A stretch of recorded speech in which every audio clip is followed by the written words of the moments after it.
In your life, you deserve to be more, do more, have more, and give more. And now the Becoming More podcast with Dianna Kokoszka. Hi, I'm Dianna Kokoszka, host of Becoming More podcast.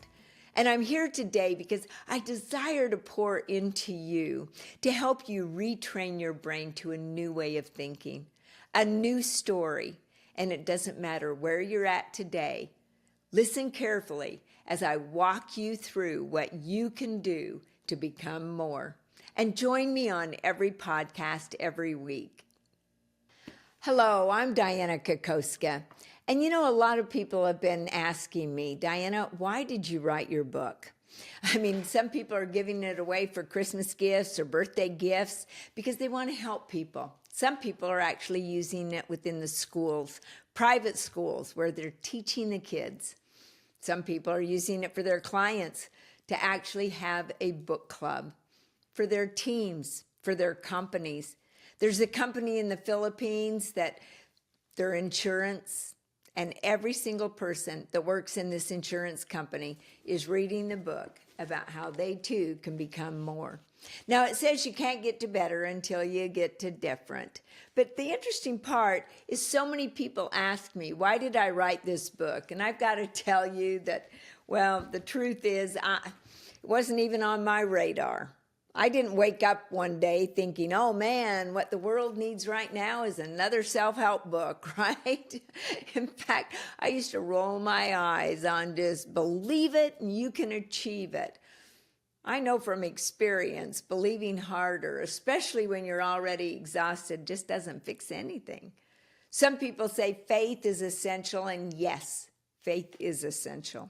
Yet faith, well, it's not the same as belief, and yet faith alone is not going to do anything because faith without works is dead. Action is what moves the needle. The question is, how do you take action when you're already exhausted?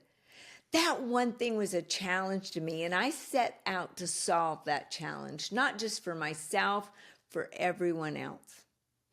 Anybody that felt stuck, anybody that was challenged because they wanted more, no matter what your achievement level is. If you want more, you want to find out, how do I obtain more? And, you know, I'm not here as someone who's always had it together. Heaven forsakes, I'm not. I'm here as someone just like you. Someone who knew there had to be more to life, more to leadership, more to myself, more for my family. And I found a way forward, step by step, mistake by mistake, until I created a life that I never even thought it was possible. Well, when I stepped into the position of CEO of a company losing over $1 million a year, I didn't know if what I believed in my heart and my mind would actually work. I gave it my all, helping to teach others how to move from limiting ways of being in their life to liberating ways of being. And using the steps that I actually give you in the book, we transformed that business into a $500 million company. It impacted hundreds of thousands of people. And for 13 years, man, it was like I guaranteed. I said, anybody that will give me 5 years of their life and let us coach you and train you and do what we ask you to do, we will help you make $1 million a year. And it wasn't a promise. It wasn't a fun marketing slogan, for heaven's sakes. It actually happened. People were proving that we were right by following the model that I give you in the book. The being to becoming more model starts with your story. Now, I don't know what your story is. You may be in the heights of glory or in the depths of depression. For heaven's sakes, I've been in both of them all in the same day. You know, when I started my career, I started by putting my kids in a little red wagon and going door to door. Who would have known I would have ended up in the C-suite of the world's largest real estate company, right? Who would have thought? Nobody. When they first met me, nobody thought that. Yet you've got a story. you've got this story called your life, and that's where it starts. Maybe it's a story of greatness. Maybe it's a story of defeat. Most likely it's a story of both. And in every story, there's a victim, a villain, and a hero. Now, in some stories, they actually include a coach and a mentor. I hope your story includes that. Yet I want to ask you, which role are you playing in this story called your life? Are you playing the main character of your own story? Or are you okay with being a substitute, a stand-in, an extra in your own story called your life? Are you holding the pen, creating the story, or have you given that pen to somebody else? Because I can tell you, if you're letting someone else write your story, then what kind of a story are they writing? I'll bet it's one that serves them, definitely not to serve you. Pick up the pen. You can be the hero of your own story, and it starts with how you think. Now, every day, we have around 60,000 thoughts a day. Research has shown this. And it's not that we have so many thoughts. That isn't what's bad. It's the fact that 90% of them are the same thoughts that we had yesterday and the day before that and the day before that. And when we keep thinking the same thoughts, well, nothing's going to change in our life. Now, I've also got to tell you, those 90% of the thoughts, well, 85% of those are going to be negative. Why? Because our brain loves to go to the negative. In fact, it will latch hold of the negative many more times than it will ever be grateful. That's why we have to train our brain to a new way of thinking. See, you've taught your brain how to think. Oh, you may think it's doing the thinking for you. Well, you've programmed it that way, along with teachers and family members and your friends and television and the movies that you watch, the books you read, the podcasts you listen to. All of those are helping to frame thoughts within your mind. And I've got to tell you, those thoughts, well, you're being held hostage by your thoughts, or you're being promoted by your thoughts. They're your thoughts, however. See, it's like we live in this cage, and our thoughts are the bars of the cage. And inside that cage, well, that's our comfort zone. And many people never want to leave their comfort zone. When we realize that inside that cage, we're actually living in a wreckage of uprooted dreams, of dead dreams that we've allowed to lie dormant, that we need to bring back to life. Right now, your dreams and your aspirations are waiting outside that comfort zone that you've built. Everything you want, success, fulfillment, significance, everything is on the other side of that deliberate uphill effort. Now, John Maxwell, my mentor for over 28 years, he said the problem is we have uphill goals with downhill habits. Those habits you have formed by teaching your brain how to think. And see, neuroscience tells us that nerve cells that fire together wire together.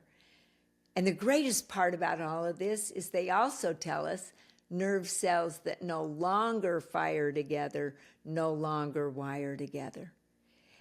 And see, here's what happens in our brain. When we have a thought, that thought travels along an axon from one neuron to another, much like going across the grass. You just take one time across that grass, it's no big deal. Yet you keep going back and forth across that same path, well, guess what? It is a big deal. It actually makes a rut. That's what happens in your brain as well. The more you have a thought over and over and over again, nerve cells that fire together, they wire together. And you've made that path. And your brain loves to go easy. It loves to go fast. So it takes the fastest route, the one that you've trained it to take.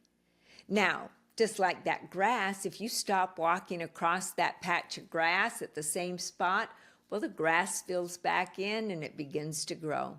The same thing happens with your brain. When nerve cells that no longer fire together, no longer wire together. And so literally you can train your brain to a new way of thinking. And yet, you know, to get better, to have more, something has to change. One thing I know for certain is you can never get to better until you get to different. And different can be scary, for it's uncommon, it's unfamiliar, it's unusual. Yet if you desire more, it is absolutely unavoidable. Becoming more requires you to become better, and becoming better requires you to embrace change. And change happens only through deliberate choice.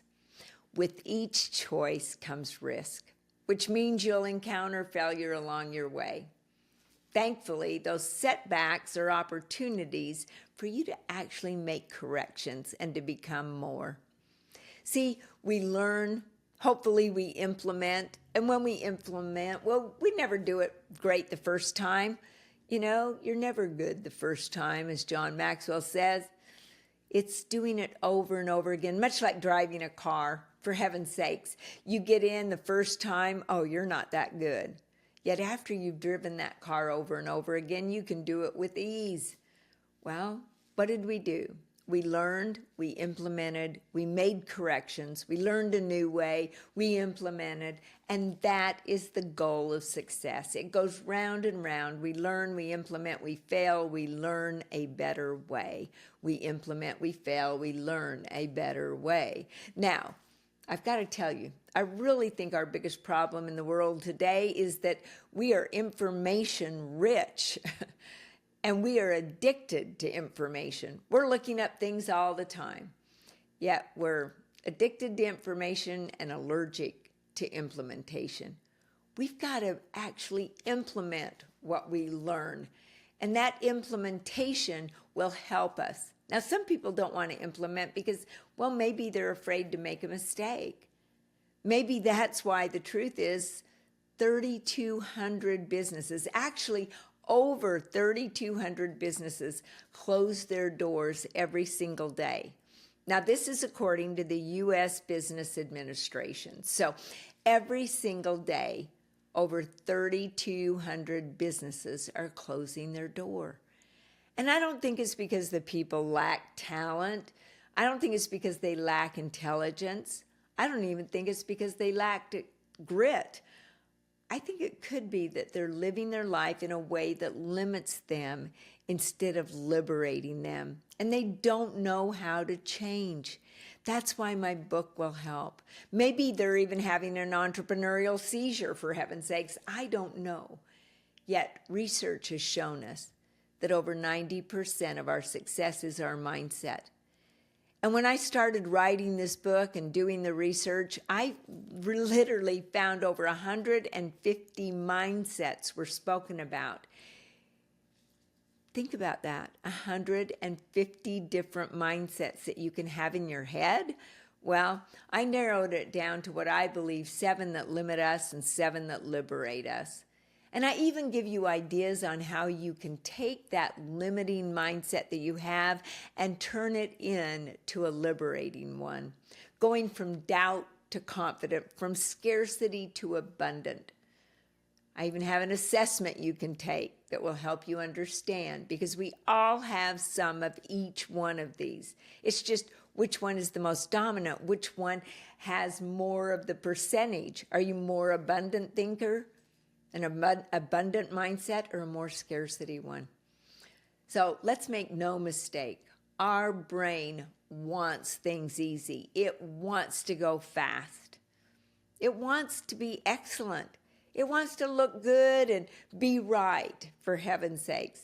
That's why when you make up a story, well, something has to happen. And once you have an experience, it doesn't matter what happens. You literally look at that.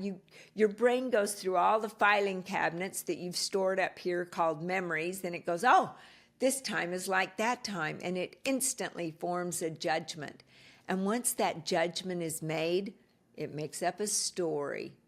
And because it wants you to look good and be right, it will only allow you to see and hear the things that will validate the story that you've made up. That happens because of our reticular activating system in the back of our head, right? We call it the RAS for short. It's like your own Google search engine, where it will only show you the things you are asking for. Dan Sullivan says the eyes will only see and the ears will only hear what the brain allows it to. Well, once it's only looking for what you want your story to be, you are actually predicting your future each and every day. See, if your brain wants to go fast, it wants to have easy, it wants to be excellent, think about it. Even on a good day, you can only have two of those. Tim Elmore shared that with me. He said, Dianna, think about it. Easy, fast, probably won't be excellent if you have both of those. And if you desire excellence, well, you can get to the point, like being an excellent driver. It can come easy because you formed that habit. You can actually go fast as a driver, yet you didn't learn it fast. It took time. And one of the resources I believe people lack is the resource to help them train their brain to a new way of thinking, a way that allows success to show up. Now, I got to tell you, this book, it's not for people that are perfect, for heaven's sakes. It's for those who face challenges, they hit roadblocks, and, well, there has to be more. It's for people like you and me who want to break free from the cage of their own thoughts and take control of our story, leaving a legacy that we're proud of. This book will take you through each and every step to retrain your brain from your thoughts, beliefs, values, emotions, making up your mindset, how you see the world, the words that you use, the character that you've become, the goals that you set, your personal growth, and we'll give you a personal growth plan. It will help you with your energy, 4 energies of success for you to learn about. And of course, write a new story because you've retrained your brain. So if you're ready to move from thinking about change to creating it, this is your moment. The tools, the strategies, the principles I poured into this book, and they have transformed the lives of many people, many businesses. And they've allowed people to not just dream of more, to actually become more. You know, Bayard Bitar is a person up in Canada, and he sent me a video. And he asked on the video, what books are you reading and rereading? And where are your books taking you? Now, he was reading my book, and it was on Mount Kilimanjaro, 19,344 feet high. He said it had been a dream, yet he had become comfortable. He had let that dream lie dormant, and by reading the book, he said, it brought my dream back to life, and now I made it happen. So the question is, are you ready to take the first step? If the answer is yes, then Becoming More is waiting for you. You can get it on Amazon, or if you want to buy bulk and give it away, go to becomingmorebook.com. So let's rewrite your story together, okay? Let's start today so you too can be more, do more, have more, and eventually give more, going from success to significance. Thank you so much for joining me. I look forward to helping you become more. I'm Dianna Kokoszka. Be certain to subscribe and don't miss a podcast. Don't miss an episode. Join us on dynamicgrowthcollective.com. Sign up for the emails where you too can receive workbooks that are all free to help you become more and add value to others. Thanks for joining. In your life, you deserve to be more, do more, have more, and give more. And now the Becoming More podcast with Dianna Kokoszka.